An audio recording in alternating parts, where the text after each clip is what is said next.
Bismillah, Alhamdulillah, wassalatu wassalamu ala rasulillah. Rabbi shrah li sadri wa yassir li amri wahlul 'uqdatam min lisani yafqahu qawli. அன்பார்ந்த சகோதர சகோதரிகளே, அஸ்ஸலாமு அலைக்கும் வரஹ்மத்துல்லாஹி வபரகாத்துஹு. திருக்குர்ஆனை புரிந்து கொள்வோம் எளிய வழியில் பகுதி 1 தொழுகை பாடம் 2a.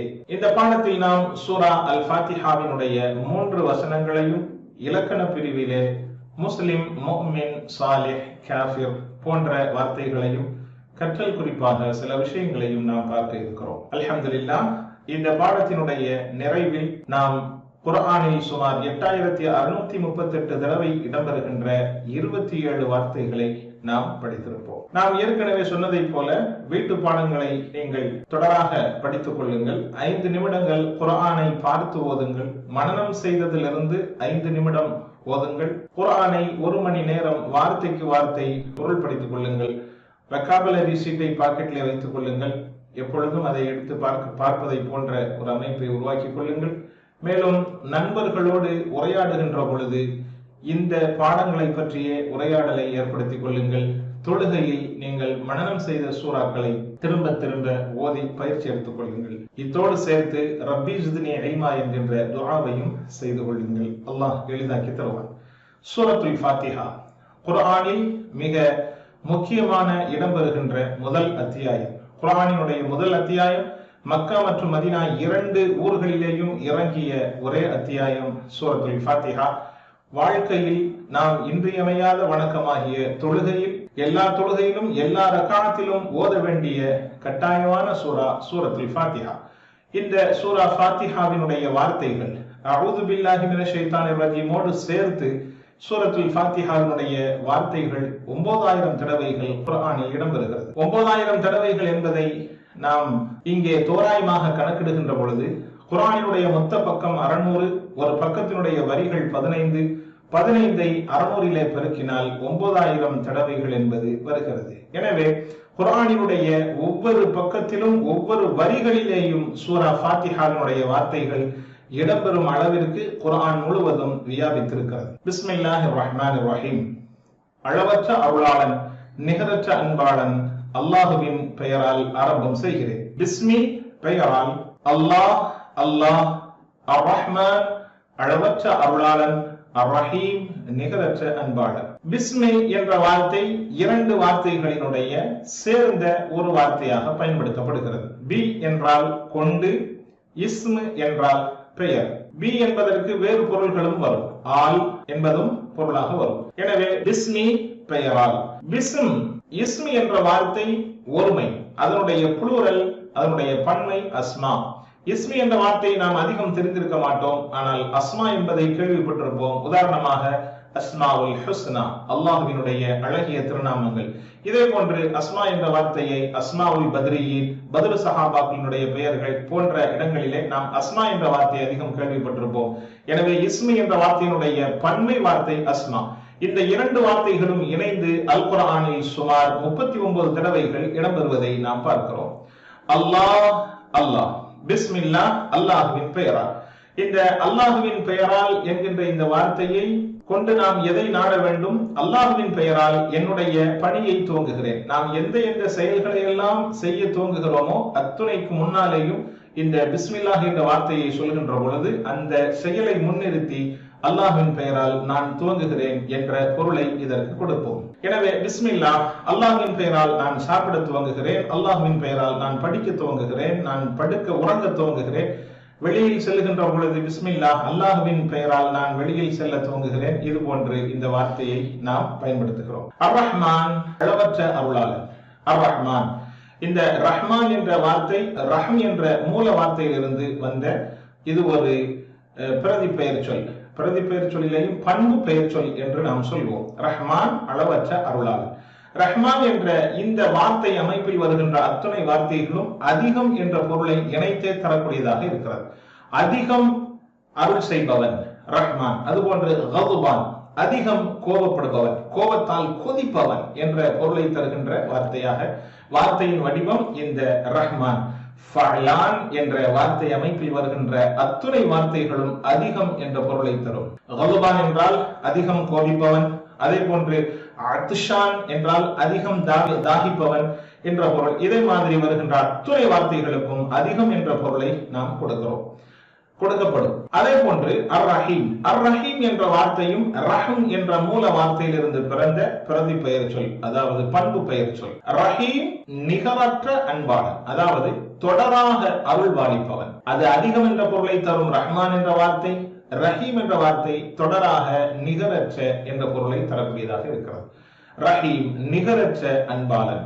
இந்த வார்த்தை வடிவத்தில், அதாவது ஃபஈல், ரஹீமை போன்று வருகின்ற அத்துணை வார்த்தைகளும் தொடராக நிகரற்ற என்ற பொருளை தரும். உதாரணமாக கரீம் நிகரற்ற கண்ணியமானவன், அதே போன்று ஜமீல் நிகரற்ற அழகானவன் என்பதை போல. ஆக அல்லாஹ்வினுடைய அளவற்ற அருளும் நிகரற்ற அன்பும் ஒன்றாய் இணைந்து அடியார்களுக்கு அருளப்பட்டிருக்கிறது. அளவற்ற அருளாளன், நிகரற்ற அன்பாளன் அல்லாஹ்வின் பெயரால் நான் ஆரம்பம் செய்கிறேன் என்ற பொருளை பிஸ்மில்லாஹிர் ரஹ்மானிர் ரஹீம் என்பதை நாம் பார்க்கிறோம். அல்ஹம்துலில்லாஹ். இந்த லோகோ நமக்கு தரக்கூடிய விஷயத்தை இப்பொழுது நாம் பார்க்கிறோம்.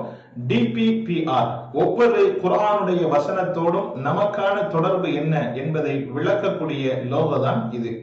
டி என்றால் டைரக்ட், நேரடியாக இந்த வசனம் எனக்கு இறங்கியது. பி என்றால் பர்சனல், தனிப்பட்ட முறையில் இந்த வசனம் எனக்கு ஒரு செய்தியை சொல்கிறது. இன்னொரு பி பிளானடு, திட்டமிடப்பட்டது. இந்த வசனத்தை இன்றைக்கு நான் கேட்க வேண்டும் என்று அல்லாஹுவால் திட்டமிடப்பட்டது. ஆர் ரெலவென்ட், பொருத்தமான தகவலை இந்த வசனம் நமக்கு தருகிறது. பொதுவாக குர்ஆன் ஷரீஃபை நீங்கள் எந்த நிய்யத்தோடு குர்ஆனை தொடர்ந்து அந்த பகுதியை நீங்கள் படிப்பீர்களேயானாலும் நீங்கள் நாடி வந்த பிரச்சனைக்கு அந்த பகுதியில தீர்வு காண முடியும். அதைத்தான் இந்த லோகோ நமக்கு விளக்குகிறது. இதற்கு ததப்புர், ததக்குர் என்று சொல்லுவார்கள். ததப்புர் என்றால் படிப்பினை, ததக்குர் என்றால் சிந்தித்தல். இந்த குர்ஆனுடைய வசனங்களை சிந்தித்து அதை படிப்பினையாக பெறுவதற்கு இந்த லோகோ சொல்லப்படுகிறது. அதாவது குர்ஆனை சிந்தித்து நாம் படிப்பினை பெற வேண்டும். உதாரணமாக ஒரு வசனம் இறங்குகின்ற பொழுது அந்த வசனத்தினுடைய பொருளை குறித்து அல்லாஹ்விடம் நாம் துஆ செய்ய வேண்டும். இதுதான் கேள்வி. இரண்டாவதாக அந்த வசனம் நம்மிடத்திலே அந்த வசனம் சொல்லுகின்ற கருத்து இருக்கிறதா என்பதை மதிப்பீடு செய்ய வேண்டும். மதிப்பீடு செய்து அது இருந்தால் தொடர்வதற்கு திட்டமிட வேண்டும். இல்லை என்றால் அந்த செயலை நாம் செய்வதற்கு திட்டம் வகுக்க வேண்டும். நான்காவது, திட்டம் வகுத்து செய்கின்ற இந்த குர்ஆனினுடைய அந்த உபதேசத்தை நாம் பிறருக்கு பரப்ப வேண்டும். கேள், மதிப்பீடு, திட்டமிடு, இதுதான் இந்த லோகோ தருகின்ற தகவலாக இருக்கிறது. எனவே ஒவ்வொரு வசனத்தையும் நாம் படித்து அதை பிறருக்கு நாம் பரப்புவதற்கு முன் வர வேண்டும். பிஸ்மில்லாஹிர் ரஹ்மானிர் ரஹீம், அளவற்ற அருளாளன் நிகரற்ற அன்பாளன் அல்லாஹ்வின் பெயரால் துவங்குகிறேன். இந்த பிஸ்மில்லாஹிர் ரஹ்மானிர் ரஹீமிலே 2 படிப்பினைகளை நமக்கு தருகிறார்கள். இரண்டாவது படிப்பினை, முதலாவது படிப்பினை அஊது பில்லாஹி மினஷ் ஷைத்தானிர் ரஜீமில் எந்த காரியத்தை துவங்கினாலும் ஷைத்தானிடமிருந்து நாம் படிப்பினை பெற வேண்டும் என்பதை பாடமாக எடுத்தோம். இரண்டாவது, இந்த பிஸ்மில்லாஹ்விலே பிஸ்மில்லா என்கின்ற இந்த வார்த்தையை முன்னிறுத்தி எப்பொழுதும் எதையும் நாம் துவங்குகின்ற பொழுது அல்லாஹுவின் பெயரை கொண்டு துவங்க வேண்டும். அல்லாஹுவினுடைய பெயரால் துவங்குகின்ற பொழுது அந்த காரியத்தினுடைய வீரியத்தை, அந்த காரியத்தினுடைய சிறப்பான முடிவை நாம் கண்டிப்பாக வாழ்க்கையில் அனுபவிக்க முடியும். அதே போன்று ரஹ்மான் ரஹீம் என்ற இந்த வார்த்தையை முன்னிறுத்தி அல்லாஹுவின் மீது நாம் அளவற்ற நம்பிக்கை, அல்லாஹுவின் மீது நாம் மிகப்பெரிய நம்பிக்கை கொள்ள வேண்டும். அல்லாஹுவின் மீது நாம் நேர்மறையான சிந்தனையை எப்போதும் நாம் கொள்ள வேண்டும். நேர்மறையான சிந்தனை, அதாவது எந்த ஒரு காரியத்திலேயும் அல்லாஹ் நமக்கு நிச்சயம் அவன் அருள்வாளிப்பான். ஏனென்றால் அவன் ரஹ்மான், அளவற்ற அருளாளன். நிச்சயம் இந்த விஷயத்தில் எனக்கு அவன் மிகப்பெரிய ஒரு அருளை வைத்திருக்கிறான். ரஹீம், நிகரற்ற அன்பாளன். நிச்சயம் அல்லாஹ் இந்த விஷயத்தில் எனக்கு ஒரு அருளை செய்தே தீருவான் என்ற ஒரு நேர்மறையான சிந்தனை. நாம் துக்கமாக இருந்தாலும் மகிழ்ச்சியாக இருந்தாலும் எல்லா நிலைகளிலும் அல்லாஹ்வின் மீது நேர்மறையான சிந்தனையை நாம் கொள்ள வேண்டும். எனவே மூணாவது படிப்பினையாக அர் ரஹ்மான் அர் ரஹீம் என்ற இந்த 2 வார்த்தையின் மூலமாக அல்லாஹ்வின் மீது எப்பொழுதும் நாம் நேர்மறையான சிந்தனை கொள்ள வேண்டும் என்பதை இந்த ரஹ்மான் அர் ரஹீம் என்பது நமக்கு பாடமாக தருகிறது. எனவே அல்லாஹ்வின் மீது வைத்திருக்கக்கூடிய இந்த நேர்மறையான சிந்தனையை கொண்டு மகிழ்ச்சியான தருணங்களிலும் சரி, துக்கமான நேரங்களிலும் சரி, அல்லாஹுவின் மீது எல்லா நிலைகளிலும் அவன் அன்பாளன், அருளாளன், நிச்சயம் நமக்கு அவன் அன்பு செலுத்துவான், நம் மீது கருணை காட்டுவான் என்ற நேர்மறையான சிந்தனையை எல்லா நேரத்திலும் நாம் வைத்திருக்க வேண்டும். மூணாவது பழக்கமாக, எப்பொழுதும் அல்லாஹுவின் மீது நன்னம்பிக்கை கொண்டு அல்லாஹ் நமக்கு செய்திருக்கின்ற அருளை, அவன் தொடர்ந்து தருகின்ற அன்பை நாம் எண்ணி பார்த்து அல்லாஹுவின் மீது நேர்மறையான சிந்தனை கொள்ள வேண்டும். எவ்வளவு நமக்கு அன்பு செய்திருக்கிறானோ, எவ்வளவு தூரம் நமக்கு கருணை காட்டியிருக்கிறான் என்பவைகளை எல்லாம் நாம் இங்கே எண்ணி பார்க்க வேண்டும். அழகான குடும்பம், அழகான உறவு, அழகான கூட்டத்தார்கள், நண்பர்கள், இதெல்லாம் அல்லாஹ் நம் மீது செய்த கருணை என்பதை எண்ணி பார்த்து நாம் அல்லாஹுவின் நேர்மறையான சிந்தனை கொள்ள வேண்டும். இந்த நேர்மறையான சிந்தனையை எல்லா தருணங்களிலும் நாம் வைக்க வேண்டும். உதாரணமாக, அமைதியான வாழ்வு, நிம்மதியான வாழ்வு, மகிழ்ச்சியான வாழ்வு, வாழ்க்கையில் வெற்றி, இதுவெல்லாம் அல்லாஹ்வின் மீது வைக்கின்ற நம்பிக்கையில் நமக்கு கிடைக்கின்ற ஒரு மிகப்பெரிய அருள், அன்பு என்பதை நாம் புரிந்து கொள்ள வேண்டும். இவைகளையெல்லாம் உணர்ந்து கற்பனை செய்து நீங்கள் பிஸ்மில்லாஹுவை ஓதுங்கள். பிஸ்மில்லாஹிர் ரஹ்மானிர் ரஹீம். பிஸ்மில்லாஹ், அல்லாஹ்வின் பெயரால். அர் ரஹ்மான், அளவற்ற அருளாளன். அர் ரஹீம், நிகரற்ற அன்பாளன். அல்ஹம்துலில்லாஹி ரப்பில் ஆலமீன். அல்ஹம்து லில்லாஹி ரப்பில் ஆலமீன். அகிலங்களின் இரட்சகன் அல்லாஹுவிற்கே அனைத்து புகழ் மற்றும் நன்றி. அல்ஹம்து, அனைத்து புகழ் மற்றும் நன்றி. லில்லாஹ், அல்லாஹுவிற்கு. ரப்பி, இறைவன். அல் ஆலமீன், அகிலங்கள். அல்ஹம்து, அனைத்து புகழ். அல், அனைத்து. ஹம்து, புகழ் மற்றும் நன்றி. இந்த அல்ஹம்து என்பது இரண்டு வார்த்தையின் தொகுப்பு. அல் என்றால் அனைத்து, எல்லாம் என்ற பொருளை தரும். ஹம்து என்றால் புகழ் மற்றும் நன்றி, இரண்டு பொருளை தரக்கூடிய வார்த்தை. அல் என்பது இரண்டு பொருளுக்கு வரும். ஒன்று அந்த என்று குறிப்பிட்ட ஒன்றை காட்டுவதற்காக, அதே போன்று அனைத்தையும் உள்ளடக்குகின்ற எல்லாம், அனைத்தும் என்ற பொருளையும் தரும். அல்ஹம்து, அனைத்து புகழ் மற்றும் நன்றி. இந்த அனைத்து பொருளை தருகின்ற அல்லை நாம் பல தடவை ஒவ்வொரு நாளையிலும் நாம் பயன்படுத்திக் கொண்டிருக்கிறோம். அஸ்ஸலாமு அலைக்கும், உங்கள் மீது அனைத்து விதமான சாந்தி உண்டாகட்டும் என்று சொல்வதை போல இந்த அஸ்ஸலாமில் இருக்கக்கூடிய அலிஃப்லாம் அனைத்து என்ற பொருளை தரக்கூடியதாக இருக்கிறது. லில்லா, அல்லாஹுவிற்கு. அனைத்து புகழ் மற்றும் நன்றி லில்லா, அல்லாஹுவிற்கு. லி, இக்கு, காக என்ற பொருளை தருகின்ற எழுத்து அல்லாஹ், அல்லாஹ், அல்லாஹுவிற்கு. இதுவும் இரண்டு வார்த்தை சேர்ந்த ஒரு வார்த்தையாக இருக்கிறது. ரப், இறைவன்.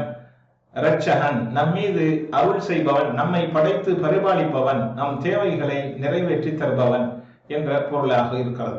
அல் ஆலமீன், அகிலங்கள். ஆலம், ஒருமை. ஆலமீன், பன்மை. ஆலம், ஒரு உலகம். ஆலமீன், பல உலகம். நாம் சிந்தனை செய்து பார்க்கலாம். எத்தனையோ கோடான கோடிகள் ஜின்னுகள், ஜீவராசிகள், எல்லா விதமான படைப்பினங்களையும் நாம் இங்கே எண்ணி பார்க்கலாம். இவைகள் எல்லாம் ஒவ்வொரு உலகம் என்றால் பல, அனைத்து உலகங்களுக்கும் அதிபதியாகிய இறைவனாக இருக்கின்ற அல்லாஹுவிற்கே அனைத்து புகழ். ஆலமே பர்ஸக், ஆலமே தர்ரு, இவைகள் எல்லாம் ஒவ்வொரு உலகங்களாக இருக்கிறது. ஆலமுல் ஜின், ஜின் உலகம், மனித உலகம், ரூஹ் உலகம், இது போன்று அனைத்து உலகங்களில் இருக்கின்ற அத்துணை பேர்களுக்கும் இறைவன் அல்லாஹ். அத்தகைய அல்லாஹுவிற்கே எல்லா புகழ் மற்றும் நன்றி. நாம் இந்த அல்ஹம்துலில்லாஹி ரப்பில் ஆலமீனை பற்றி உள்ள படிப்பினையை நாம் பார்ப்போம். ஹம்து என்றால் புகழ். மனமாற நாம் அல்லாஹுவை புகழ வேண்டும். அவன் நமக்கு செய்திருக்கின்ற எத்தனையோ நற்பாக்கியங்களை எண்ணி பார்த்து அல்லாஹுவிற்கு நாம் புகழ்ந்து கொண்டே இருக்க வேண்டும். அவன் நம் மீது காட்டுகின்ற அக்கறை, தொடராக நமக்கு செய்கின்ற அக்கறை, இவைகளை எல்லாம் நாம் புகழ்ந்து அல்லாஹுவை புகழ்ந்து கொண்டே இருக்க வேண்டும். ஹம்தினுடைய இன்னொரு பொருள் நன்றி. அல்லாஹ் நமக்கு செய்த எத்தனையோ அருள் பாக்கியங்களுக்கு நாம் எவ்வளவு தூரம் நன்றி செய்து கொண்டிருக்கிறோம். நமக்கு அல்லாஹ் தொடராக நமக்கு உணவு தந்து கொண்டிருக்கிறான், உறைவிடம் தந்து கொண்டிருக்கிறான், பாதுகாப்பை தந்து கொண்டிருக்கிறான், நல்ல விதமான சூழலை ஏற்படுத்தி தருகிறான். இதுவெல்லாம் அல்லாஹ் நமக்கு செய்கின்ற அருள். இவைகளுக்கெல்லாம் நாம் அல்லாஹ்விற்கு எவ்வளவு தூரம் நன்றி செய்து கொண்டிருக்கிறோம் என்பதை நாம் எண்ணி பார்க்க வேண்டும். அல்லாஹ்விற்கு நாம் நன்றி செய்து கொண்டே இருக்க வேண்டும். அல்லாஹ்விற்கு நாம் நன்றி செய்து கொண்டே இருக்க வேண்டும். அல்லாஹ் அனைத்து படைப்பினங்களின் தேவைகளையும் அறிந்து பூர்த்தி செய்பவனாக இருக்கிறார். எனவே அல்ஹம்துலில்லாஹி ரப்பில் ஆலமீன் என்ற இந்த வசனத்தின் மூலமாக நமக்கு இரண்டு படிப்பினைகளை தருகிறார்கள். ஒன்று, ரப்புல் ஆலமீன் என்ற விஷயத்தை கொண்டு நாம் அகிலத்தை பற்றி சிந்திக்க வேண்டும்.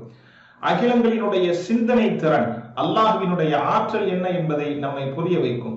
இந்த அண்ட சராசரத்தை, இந்த வானம் பூமி ஒட்டுமொத்த இந்த உலகத்தையும் நாம் சிந்தித்து பார்க்கின்ற பொழுது அல்லாஹ்வினுடைய ஆற்றல் மகோன்னதம் என்ன என்பதை நமக்கு புரிய வருகிறது. எனவே இந்த ரப்புல் ஆலமீனை கொண்டு 4வது படிப்பினையாக அகிலத்தை நாம் சிந்திக்க வேண்டும். இதனுடைய படைப்பினங்களை நாம் சிந்தித்து பார்த்து படைப்பனுடைய ஆற்றலை என்னவென்று புரிவதற்கு அது தூண்டக்கூடியதாக இருக்கிறது. அதுபோன்று நாம் மதிப்பீடு செய்ய வேண்டும். அல்லாஹ் தந்த நிஅமத்துகளுக்கு நாம் எத்தனை தூரம் அல்ஹம்துலில்லாஹ் சொல்லி இருக்கிறோம் என்பதை நாம் இங்கே மதிப்பீடு செய்து பார்க்க வேண்டும். அல்ஹம்துலில்லாஹ். அடுத்ததாக 5வது பழக்கமாக இந்த வசனம் நமக்கு அல்ஹம்துலில்லாஹ் என்பது எல்லா நேரங்களிலேயும் அல்லாஹ்விற்கு நாம் நன்றி செலுத்த வேண்டும். நாம் உண்ணுகின்ற பொழுது, பருகுகின்ற பொழுது, உறங்கி எழுகின்ற பொழுது, எல்லா நேரங்களிலும் அல்லாஹ் தருகின்ற நற்பாக்கியங்களுக்காக அவனுக்கு நாம் நன்றி செலுத்த வேண்டும் என்பதை 5வது படிப்பினையாக இந்த வசனம் நமக்கு தருகிறது. இதையெல்லாம் உணர்ந்து நன்றி செய்கின்ற தன்மையோடு இந்த வசனத்தை படியுங்கள். அல்ஹம்து லில்லாஹி ரப்பில் ஆலமீன், அகிலங்களின் இரட்சகன் அல்லாஹ்விற்கே அனைத்து புகழ் மற்றும் நன்றி. அர் ரஹ்மான் அர் ரஹீம். அர் ரஹ்மான் அளவற்ற அருளாளன், அர் ரஹீம் நிகரற்ற அன்பாளன். இந்த வசனத்தை நாம் ஏற்கனவே பிஸ்மில்லாஹிர் ரஹ்மானிர் ரஹீமில் படித்து விட்டோம். இந்த வசனம் தருகின்ற படிப்பினையை நாம் பார்க்கிறோம். ரஹ்மத் என்றால் அன்போடு ஒருவரின் தேவைகளை நிறைவேற்றுவதன் மீது அக்கறையோடு இருப்பதற்கு பெயர் ரஹ்மத் ஆகும். அல்லாஹ் நமக்கான தேவைகளை அக்கறையோடு அவன் நிறைவேற்றி கொண்டிருக்கிறான். நாம் உறங்குகிறோம், கண்கள் மூடி இருக்கிறது, உள்ளம் உறங்கிக் கொண்டிருக்கிறது. ஆனாலும் நம்மளுடைய மூக்கு துவாரங்கள், காது துவாரங்கள் எல்லாம் திறந்தே இருக்கிறது. இவைகளையெல்லாம் அல்லாஹ் பாதுகாத்துக் கொண்டே இருக்கிறான் என்றால் அல்லாஹ் நமக்கு தருகின்ற மிகப்பெரிய அவன் காட்டுகின்ற கருணை, அக்கறை என்பதை நாம் இங்கே புரிந்து கொள்ள வேண்டும். ரஹ்மான் ரஹீம், நம் மீது அல்லாஹ் தொடர்ந்து அருள்பாலித்துக் கொண்டே இருக்கிறான், அளவற்ற அருளை செய்து கொண்டே இருக்கிறான். உதாரணமாக நாம் இந்த பூமியின் சுழற்சியை பார்க்கிறோம். பூமி சுழன்று கொண்டே இருக்கிறது, ஆனாலும் நம்மை அல்லாஹ் நிலையாக நிற்க வைத்திருக்கிறான். நம்மை அசையாமல் ஆடாமல் நம்மை பார்த்து கொண்டிருக்கிறான். அதுபோன்று வானத்திலிருந்து அல்லாஹ் மழையை இறக்குகிறான். இறங்குகின்ற அந்த மழை மேலிருந்து இறங்கக்கூடிய அதே ஸ்பீடு, அதே வேகத்தில் கீழே வந்து விழுவதில்லை. கீழே இறங்குகின்ற பொழுது பூவாகனம் மீது தூவி அது விழக்கூடிய அந்த நிலையை பார்க்கிறோம். 500 கிலோமீட்டர் வேகத்தில் துவங்குகின்ற மழை பூமியில் வந்து விழுகின்ற பொழுது 13 கிலோமீட்டர் வேகத்தில் வந்து விழுகிறது. இது எவ்வளவு பெரிய அல்லாஹ்வினுடைய அருள், அற்புதம். இவைகளை எல்லாம் நாம் எண்ணி பார்த்து அல்லாஹ்விற்கு எப்பொழுதும் நாம் நன்றி செலுத்த வேண்டும். இந்த அர் ரஹ்மான் அர் ரஹீம் என்ற இந்த வசனம் நமக்கு 6வது படிப்பினையாக தருவது நபி ஸல்லல்லாஹு அலைஹி வஸல்லம் அவர்கள் சொல்லித் தருகிறார்கள். யார் பெரியவர்கள் மீது அன்பும் மரியாதையும் சிறியவர்கள் மீது அன்பும் காட்டவில்லையோ அவர் என்னை சார்ந்தவர் அல்ல என்பதாக நபி ஸல்லல்லாஹு அலைஹி வஸல்லம் அவர்கள் சொல்லித் தருகிறார்கள். எனவே இந்த வசனத்தை கேட்ட மாத்திரத்தில் இந்த தொழுகைக்கு பின்னால் இனிமேல் நான் யார் மீதும் அன்பு கொண்டவனாகவே இருப்பேன் என்ற ஒரு படிப்பினையை நாம் இந்த வசனத்திலிருந்து பெற வேண்டும். எல்லோர் மீதும் நாம் அன்பு செலுத்த வேண்டும். அது போன்ற ஒரு படிப்பினையை அல்லாஹ் இந்த வசனத்தின் மூலம் நமக்கு தந்திருக்கிறார். அல்ஹம்துலில்லாஹ். இப்பொழுது சொல்லப்பட்ட இந்த படிப்பினைகள் எல்லாம் இந்தோனேசியாவை சார்ந்த டாக்டர் ஹர்ஜானி ஹெஃப்னி அவர்கள் எழுதிய 7 இஸ்லாமிக் டெய்லி ஹாபிட்ஸ் என்கின்ற புத்தகத்திலிருந்து எடுக்கப்பட்ட செய்திகளாகும். அல்ஹம்துலில்லாஹ். இன்ஷா அல்லாஹ் இலக்கண பிரிவில் அடுத்த பாடத்தை இலக்கண பிரிவில் சந்திப்போம். அஸ்ஸலாமு அலைக்கும் வரஹ்மத்துல்லாஹி வபரகாத்துஹு.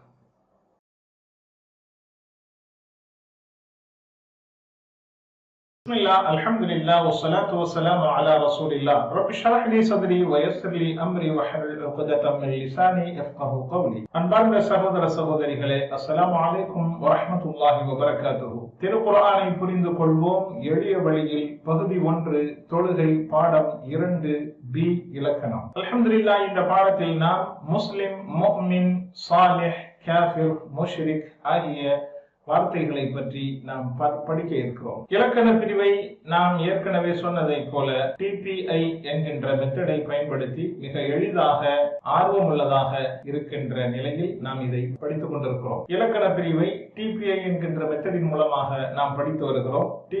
டிபிஐ என்றால் உடல் உறுப்புகளில் மிகுதமான பகுதிகளை ஈடுபடுத்தி இந்த இல்மை படிப்பது. வார்த்தையை சொல்வதாக இருந்தால் கேளுங்கள், பாருங்கள், சிந்தியுங்கள், கூறுங்கள், காட்டுங்கள், விருப்பத்துடன் செய்யுங்கள், சேர்ந்து செய்யுங்கள். என்னோடு டிபிஐயை அதனுடைய மெத்தடிலே சொல்லுங்கள் பார்க்கலாம். கேளுங்கள், பாருங்கள், சிந்தியுங்கள், கூறுங்கள், காட்டுங்கள், விருப்பத்துடன் செய்யுங்கள், சேர்ந்து செய்யுங்கள். இன்னொரு தடவை சொல்லுங்கள். கேளுங்கள், பாருங்கள், சிந்தியுங்கள், கூறுங்கள், காட்டுங்கள், விருப்பத்துடன் செய்யுங்கள், சேர்ந்து செய்யுங்கள். அல்ஹம்துலில்லாஹ், முந்தைய பாடத்தை நாம் சிறு நிமிட அளவிற்கு நாம் மேல்பார்வை செய்வோம். ஹுவ அவன், ஹும் அவர்கள், அந்த நீ, அன நான், அன்தும் நீங்கள், நஹ்னு நாங்கள். என்னோடு சேர்ந்து சொல்லுங்கள். ஹுவ அவன், ஹும் அவர்கள், அந்த நீ, அன நான், அன்தும் நீங்கள், நஹ்னு நாங்கள். அல்ஹம்துலில்லாஹ். அரபியில் என்னோடு சொல்லுங்கள். ஹுவ ஹும், அந்த அன, அன்தும் நஹ்னு. திரும்பவும் சொல்லுங்கள். ஹுவ ஹும், அந்த அன, அன்தும் நஹ்னு. மாஷா அல்லாஹ். இதே வார்த்தையை நாம் இன்னொரு மன் என்கின்ற வார்த்தையின் மூலமாக இணைத்து உரைநடையாக நாம் பார்த்தோம். கேள்வி பதிலாக இதை நாம் படித்தோம். மன் ஹுவ அவன் யார்? ஹுவ முஸ்லிம் அவன் முஸ்லிம். மன் ஹும் அவர்கள் யார்? ஹும் முஸ்லிமூன் அவர்கள் முஸ்லிம்கள். மன் அன்த நீ யார்? அன முஸ்லிம். மன் அன்தும் நீங்கள் யார்? நஹ்னு முஸ்லிமூன் நாங்கள் முஸ்லிம். மன் ஹுவ அவன் யார்? ஹுவ முஸ்லிம் அவன் முஸ்லிம். மன் ஹும் அவர்கள் யார்? ஹும் முஸ்லிமூன் அவர்கள் முஸ்லிம்கள். மன் அன்த நீ யார்? அன முஸ்லிம் நான் முஸ்லிம். மன் அன்தும் நீங்கள் யார்? நஹ்னு முஸ்லிமூன் நாங்கள் முஸ்லிம்கள். அல்ஹம்துலில்லாஹ். நாம் கடந்த பாடத்தை போன்று புதிதாக நாம் இப்பொழுது வேறொரு வாக்கியத்தை நாம் படிக்க இருக்கிறோம். இதை நாம் நிமிட வாரியாக பிரித்திருக்கிறோம். முதலாவதாக, பொதுவாக அரபியின் வார்த்தைகள் 3 வகைப்படுகிறது. எந்த அரபி வார்த்தையை எடுத்துக்கொண்டாலும் இந்த மூன்று வகையில் ஒன்றாகத்தான் இருக்க முடியும். ஒன்று இஸ்ம் பெயர் சொல். இதில் பெயரை குறிக்கின்ற சொல்லாக அந்த வார்த்தை இருக்கும். 2 ஃபஅல் வினைச்சொல். இதில் அந்த பொருளோடு சேர்த்து ஒரு வார்த்தையினுடைய பொருளோடு சேர்த்து 3 காலங்களில் ஒன்று இருக்கும். கடந்த காலம் அல்லது நிகழ்காலம் அல்லது வருங்காலம். இந்த 3 காலங்களில் ஒன்றோடு சேர்த்து அந்த வார்த்தையின் பொருளை குறித்தால் அதற்கு ஃபஅல் வினைச்சொல் என்று சொல்லப்படும். மூன்றாவது, இந்த இரண்டும் இல்லாத ஒரு தனிச்சொல்லாக, இடைச்சொல்லாக, இரண்டுக்கு மத்தியில் இது ஃபஅல் மற்றும் இஸ்மி, வினைச்சொல் மற்றும் பெயர் சொல்லுக்கூடாக இணைக்கின்ற ஒரு இடைச்சொல் எழுத்து, இதற்கு ஹர்ஃப் என்று பெயர் சொல்லப்படும். அல்ஹம்துலில்லாஹ். இரண்டாவதாக, நாம் ஒரு பெயர் சொல், அந்த பெயர் சொல்லை பொதுவானதாக, அந்த பெயர் சொல்லை குறிப்பிட்டதாக எப்படி மாற்றுவது, பெயர் சொல்லுக்குண்டான அடையாளங்கள் என்ன என்பதை நாம் பார்க்க இருக்கிறோம். பெயர் சொல்லுக்கு உதாரணம் கிதாபுன். பொதுவாக ஏதாவது ஒரு பொருளை குறிக்கக்கூடிய சொல் பெயர் சொல். காலம் இல்லாத பெயரை மட்டும் குறிக்கின்ற சொல். உதாரணமாக கிதாபுன் ஒரு புத்தகம். இந்த ஒரு புத்தகம், ஏதாவது ஒரு புத்தகம் என்ற சொல்லில் ஆரம்பத்தில், அந்த வார்த்தையின் ஆரம்பத்தில் அல் என்கின்ற வார்த்தை சேர்மையானால், நாம் ஏற்கனவே கடந்த பாடங்களில் படித்தோம், அல் என்பது 2 பொருளுக்கு வரும். ஒன்று அந்த இந்த என்பதை குறிக்கும் சொல், இன்னொன்று அனைத்தும் என்பதை குறிக்கும் சொல். இதில் எதுவாக இருந்தாலும் அல் என்பது பெயர் சொல்லுக்குண்டான அடையாளங்களில் ஒன்றாக இருக்கும். அல் என்ற வார்த்தை அந்த வார்த்தையோடு சேர்மையானால் குறிப்பிட்ட சொல்லாக அது மாறிவிடும். கிதாபுன் என்பது ஒரு பொதுவான சொல், ஏதாவது ஒரு புத்தகம், இதிலே அல் சேர்ந்து அல் கிதாபு என்று வறுமையானால் அது குறிப்பிட்ட புத்தகம் என்ற பொருளை தரக்கூடியதாக ஆகிவிடும். நன்றாக கவனித்துக் கொள்ள வேண்டும். அல் என்பது ஒரு வார்த்தையோடு இணைகின்ற பொழுது அந்த வார்த்தையின் கடைசியில் இருக்கின்ற உன் அன் இன் என்ற பொருளை தருகின்ற தன்வீன், அதாவது தோபேஷ், தோஜபர், தோஜே ஆகிய இந்த குறியீடுகள் ஒற்றை குறியீடுகளாக மாறிவிடும். அல் சேருகின்ற பொழுது ஒற்றை குறியீடாக மாறிவிடும். உதாரணமாக அல் கிதாபு என்று மாறிவிடும். கிதாபு ஏதாவது ஒரு புத்தகம், இதிலே அல் சேருகின்ற பொழுது அல் கிதாபு ஒரு புத்தகம், அந்த புத்தகம், அந்த புத்தகம் என்று குறிப்பிட்ட புத்தகத்தை குறிக்கும் சொல்லாக இது மாறிவிடும். அல் சேருகின்ற பொழுது கடைசியில் இருந்த அந்த புன் என்ற அந்த தன்வி, அதாவது தோபேஷ் என்பது மாறி ஒரு பேஷாக மாறிவிடும். அல் கிதாபு. உதாரணமாக கிதாபுன் அல் கிதாபு, கிதாபுன் ஏதோ புத்தகம், அல் கிதாபு அந்த புத்தகம் என்ற பொருளை தருவதை போல. அடுத்ததாக நாம் பொதுவான பெயர் சொல்லை குறிப்பிட்ட பெயர் சொல்லாக மாற்றுகிறோம். முஸ்லிம் அல் முஸ்லிமு, முஃமினுன் அல் முஃமினு, சாலிஹுன் அஸ்ஸாலிஹு, காஃபிருன் அல் காஃபிரு, முஷ்ரிக்குன் அல் முஷ்ரிக்கு. இந்த பொதுவான பெயர் சொல்லை குறிப்பிட்ட பெயர் சொல்லாக மாற்றுவது எப்படி என்பதை நாம் தெரிந்து கொண்டோம். பொதுவாக பெயர் சொல் முஸ்லிமுன், ஏதோ ஒரு முஸ்லிம், அதில் அல் சேருகின்ற பொழுது முன் என்ற அந்த டபுள் லம்மா தோபேஷ் போய் அது ஒரு பேஷாக மாறி முஸ்லிமு அல் முஸ்லிமு என்று மாறிவிடுகிறது. அதே போன்று முஃமினுன், சாலிஹுன், காஃபிருன், முஷ்ரிக்குன் இந்த வார்த்தைகளில் எல்லாம் அல் சேருகின்ற பொழுது பொருளிலும் அது தனிப்பட்ட பொருளை தரும், வார்த்தையிலும் அந்த டபுள் லம்மா என்று சொல்லப்படுகின்ற தோபேஷ் மாறி ஒரு பேஷாக மாறிவிடும். அல் முஸ்லிமு, அல் முஃமினு, அஸ்ஸாலிஹு, அல் காஃபிரு, அல் முஷ்ரிக்கு என்பதை போல. சொல்லுங்கள் பார்க்கலாம். முஃமினுன் அல் முஃமினு, முஸ்லிமுன் அல் முஸ்லிமு, சாலிஹுன் அஸ்ஸாலிஹு, காஃபிருன் அல் காஃபிரு, முஷ்ரிக்குன் அல் முஷ்ரிக்கு என்பதை போல. அடுத்து நாம் பெரும்பாலும் வார்த்தைகளை எளிமையாக உச்சரிப்பதற்காக பெயர் சொல்லினுடைய கடைசியில் இருக்கின்ற குறியீடை வாசிக்காமல் உச்சரிக்காமல் நாம் சுக்குனிலே உச்சரிப்போம். உதாரணமாக முஸ்லிம், முஃமின், சாலிஹ், காஃபிர், முஷ்ரிக் என்பதை போல. இந்த ஒருமையான பெயர் சொல்லை பன்மையாக ஆக்குவது எப்படி என்பதை பற்றி பார்க்கலாம். உதாரணமாக ஒருமையான பெயர் சொல் அது முஸ்லிமுன் என்று இருக்கக்கூடிய இந்த பெயர் சொல் முஸ்லிமூன என்று வாவ் நூனை கடைசியில் அதிகப்படுத்தி பன்மையாக மாறும்.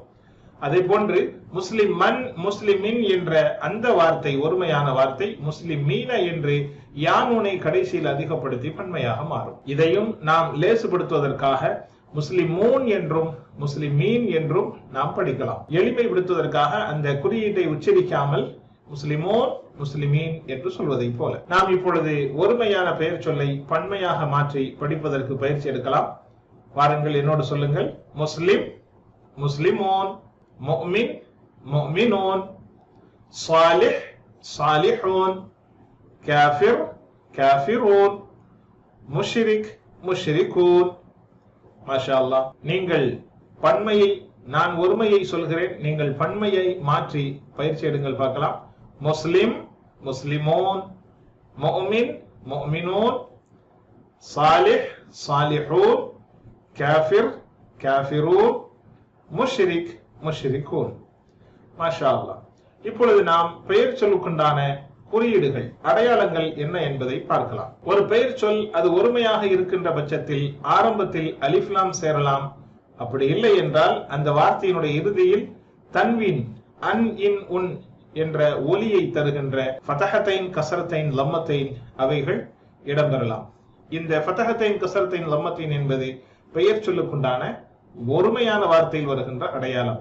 அந்த வார்த்தை பன்மையாக இருக்குமேயானால் ஆரம்பத்தில் அலிஃப் லாம் இணையும், கடைசியில் வாவ் நூன் அல்லது யா நூன் அல்லது பெண்பால் பன்மையான அலிஃப் தா ஆகியவைகள் இணைந்து பெயர் சொல்லின் பன்மைக்கு அடையாளமாக இவை மாறுகிறது. அல்ஹம்துலில்லாஹ். இந்த பெயர் சொல்லினுடைய அடையாளங்களை இப்பொழுது நீங்கள் தனியாக பார்க்கிறீர்கள். முதலாவது, ஒருமையான வார்த்தையாக இருந்தால் ஆரம்பத்தில் அலிஃப் லாம் இருக்கும், அல்லது அந்த வார்த்தையின் இறுதியில் தன்வீன் என்று சொல்லப்படுகின்ற ஃபதஹத்தைன், கஸரத்தைன், லம்மத்தைன் இவைகளில் ஒன்று வரலாம். அதே வார்த்தை பன்மையாக இருக்குமேயானால் ஆரம்பத்தில் அலிஃப் லாம் இருக்கலாம். அப்படி இல்லை என்றால் அந்த வார்த்தையின் கடைசியில் அலிஃப் லாம் இருந்தாலும் இல்லை என்றாலும் கடைசியில் வாவ் நூன் என்பது வாவ் நூன் என்றோ, வாவ் நூன் இணைந்து ஊன் என்றோ, அல்லது யானூன் இணைந்து ஈன் என்றோ, அல்லது பெண்பாலுக்கு மட்டும் குறிப்பாக அலிஃப் தா இணைந்து ஆத் என்று பன்மையாக மாறும். உதாரணமாக முஸ்லிமோன், முஸ்லிமீன், முஸ்லிமாத் என்பதை போல. அல்ஹம்துலில்லாஹ். இப்பொழுது நாம் வாக்கியமாக நாம் கடந்த பாடத்தில் படித்த அந்த பெயர் சொல் பிரதி பெயர் சொல் வார்த்தையையும் இந்த பாடத்தில் படித்த பெயர் சொல்லையும் இணைத்து ஒரு வாக்கியத்தை உருவாக்குவோம். ஏற்கனவே இந்த வாக்கியத்தை நாம் நேற்றைய பாடத்திலே படித்திருக்கிறோம். ஹுவ முஸ்லிம், ஹும் முஸ்லிமோன், அன்த முஸ்லிம், அன முஸ்லிம், அன்தும் முஸ்லிமோன், நஹ்னு முஸ்லிமோன். ஒருமையான பிரதி பெயர் சொல்லுக்கு ஒருமையான பெயர் சொல்லை இணைக்க வேண்டும். பன்மையான பிரதி பெயர் சொல்லுக்கு பன்மையான பெயர் சொல்லை இணைக்க வேண்டும். ஹுவ முஸ்லிம், அவன் முஸ்லிம். ஹும் முஸ்லிமோன், அவர்கள் முஸ்லிம்கள். அன்த முஸ்லிம், நீ முஸ்லிம். அன முஸ்லிம், நான் முஸ்லிம். அன்தும் முஸ்லிமோன், நீங்கள் முஸ்லிம்கள். நஹ்னு முஸ்லிமோன், நாங்கள் முஸ்லிம்கள். இலக்கண வார்த்தைகளை படிக்கின்ற பொழுது டிபிஐ மிகவும் முக்கியமானது, அவசியமானது. அதை ஒருபோதும் மறந்து விடாதீர்கள். திரும்ப ஒரு தடவை என்னோடு சேர்ந்து சொல்லுங்கள். ஹுவ முஸ்லிம், அவன் முஸ்லிம். ஹும் முஸ்லிமோன், அவர்கள் முஸ்லிம்கள். அன்த முஸ்லிம், நீ முஸ்லிம். அன முஸ்லிம், நான் முஸ்லிம். அன்தும் முஸ்லிமோன், நீங்கள் முஸ்லிம்கள். நஹ்னு முஸ்லிமோன், நாங்கள் முஸ்லிம்கள். இன்னொரு தடவை. ஹுவ முஸ்லிம், ஹும் முஸ்லிமோன். அன்த முஸ்லிம், அன முஸ்லிம். அன்தும் முஸ்லிமோன், நஹ்னு முஸ்லிமோன். அல்ஹம்துலில்லாஹ். இந்த வாக்கியத்தோடு இன்னொரு புதிய வார்த்தையை இன்றைக்கு நாம் படிக்கலாம். கேள்விக்குறிக்குண்டான வார்த்தை ஹல். இந்த வார்த்தை செய்தாயா, அப்படியா, அவனா போன்ற கேள்விகளை எழுப்புவதற்காக பயன்படுத்தப்படுகின்ற வார்த்தை ஹல். இதற்கு பதில் சொல்லாக நாம், ஜவாபிற்குண்டான எழுத்தாக வார்த்தையாக நாம் என்பதை பதிலிலே புழங்கப்படும். ஹல் என்றால் செய்தாயா. அல்லாஹ் குர்ஆனிலே சொல்வதை போல ஹல் அதாக ஹதீஸுல் காஷியா, மூடுகின்ற மிகப்பெரிய செய்தி உங்களுக்கு வந்ததா? கியாமத் நாளை பற்றி எல்லாவற்றையும் மூடி மறைக்கின்ற, அதாவது அறிவையே மூடுகின்ற கியாமத் நாளை பற்றிய செய்தி உங்களுக்கு வந்ததா? வந்ததா, அந்த வந்ததா என்ற கொஸ்டின் உடைய கேள்விக்குண்டான இடத்தை தருவதுதான் இந்த ஹல். இந்த ஹல்லை இணைத்து நாம் படித்த வாக்கியத்தோடு ஒரு உரையாடலை நாம் தயார் செய்யலாம். ஹல் ஹுவ முஸ்லிம், அவன் முஸ்லிமா? நஅம் ஹுவ முஸ்லிம், ஆம் அவன் முஸ்லிம். ஹல் ஹும் முஸ்லிமோன், அவர்கள் முஸ்லிம்களா? நஅம் ஹும் முஸ்லிமோன், ஆம் அவர்கள் முஸ்லிம்கள். இன்னொரு தடவை சொல்லுங்கள். ஹல் ஹுவ முஸ்லிம், நஅம் ஹுவ முஸ்லிம். ஹல் ஹும் முஸ்லிமோன், நஅம் ஹும் முஸ்லிமோன். மாஷா அல்லாஹ். அடுத்ததாக ஹல் அன்த முஸ்லிம், நீ முஸ்லிமா? நஅம் அன முஸ்லிம், ஆம் நான் முஸ்லிம். ஹல் அன்தும் முஸ்லிமோன், நீங்கள் முஸ்லிம்களா? நஅம் நஹ்னு முஸ்லிமோன், ஆம் நாங்கள் முஸ்லிம்கள். மாஷா அல்லாஹ். இங்கே கேள்விக்காக அந்த என்பது எதிரில் இருக்கிறவரை பார்த்து நாம் கையசைக்க வேண்டும். எதிரில் உள்ளவர் தன்னை பார்த்து ஜவாபுக்கு ஆம் என்று கையசைத்துக் கொள்வார். அதாவது கேள்விக்குறியாக எதிரில் உள்ளவரும் பதிலுக்கு தன்னை பார்த்தும் கையசைப்பது இந்த உரைநடையில நிகழும். ஹல் அந்த முஸ்லிம், நஅம் அன முஸ்லிம். ஹல் அன்தும் முஸ்லிமோன், நஅம் நஹ்னு முஸ்லிமோன், ஆம் நாங்கள் முஸ்லிம்கள். மாஷா அல்லாஹ். அல்ஹம்துலில்லாஹ். இப்பொழுது நாம் பாடத்தினுடைய நிறைவு பகுதியாக கற்றல் குறிப்பை பார்க்க நாம் வருகிறோம். மனிதருக்கு அல்லாஹு சுப்ஹானஹு வ தஆலா திறன் மிகுந்த மூளையை தந்திருக்கிறார். Use it or loose it, use it or loose it. அதை பயன்படுத்து அல்லது பாழாக்கு.